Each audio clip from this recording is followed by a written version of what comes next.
Hello, and it's now time for my weekly DVD update. I know it's a little bit late because, well, I've been having internet problems, and today is the only day, and I'm going to shoot a couple videos today. Mostly game reviews because I beat a couple games this week. Surprisingly, they weren't long games. But the first movie was Knockoff with Jean-Claude Van Damme. He plays Ray into this, a street hustler that he is known as the king of knockoffs, and all of a sudden he learns that his clothes and merchandise is carrying little devices that are called the green smoke, which is a highly explosive, and he has to team up with the CIA, well, an undercover CIA agent, which is played by Rob Snyder. And the action in this movie is pretty good, especially like the little kart race. That's very awesome. I love that scene in the movie. Um, to me, it's one of his better movies. Well, besides Kickboxer and Bloodsport, I love those movies, but I'm not a big fan of Jean-Claude Van Damme. Like, I only own maybe five or six movies by him, but this is one of them. I love this movie. I had to buy it when I seen it.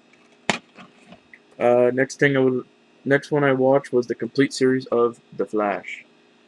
I was never a Flash fan, like in comic books and cartoon wise and all that, because I don't know, it just seems to me that I wasn't. But I like this show, I like the TV series. When I was younger, I used to watch it every week because it used to come on TV and whatnot, and you get some surprise actors into it. Like Mark Hamill plays the Trickster, which is more famous in the DC world as the Joker. You get Captain Cold that's in here, um, Pike. And like I said, I don't know if they're original, Flash characters from comic books. I never really read them.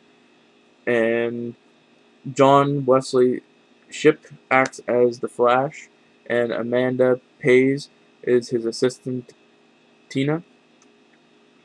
And there's two episodes with the Trickster and two episodes with Pike. Then there's Captain Cold, which can freeze, and like this. And then they do a lot of references to other superheroes from other DC universe, like Superman. And I caught a glimpse, I think, in one of the episodes where they put everybody to sleep, or one of the episodes where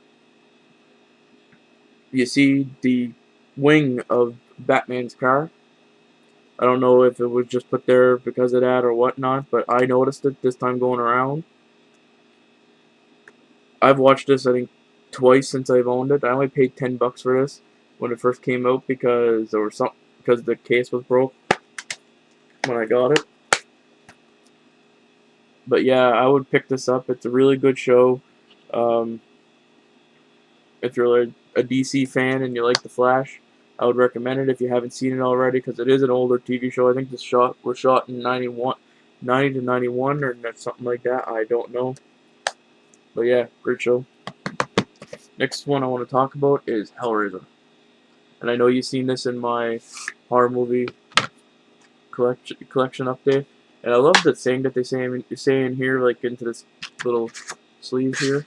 I have seen the future of horror fiction, and his name is Sybil Baker. And he is the creator of Hellraiser.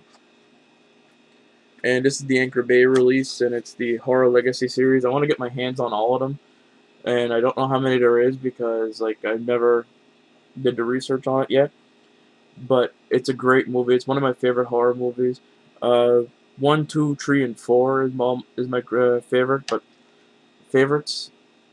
Part 3 is my most favorite, but I like this one too.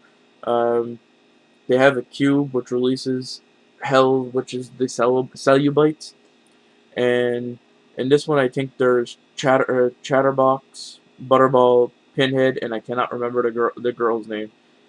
And once you hold the cube, once it's open, they release what they call uh, more pain till pleasure, which is a way of saying more pain will give you pleasure.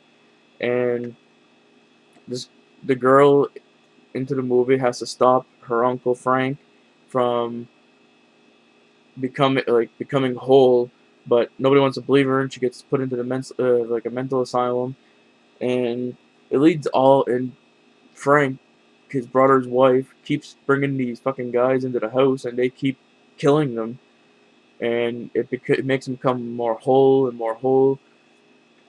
And the gore scenes are awesome. Like, you see the hooks going into the skin.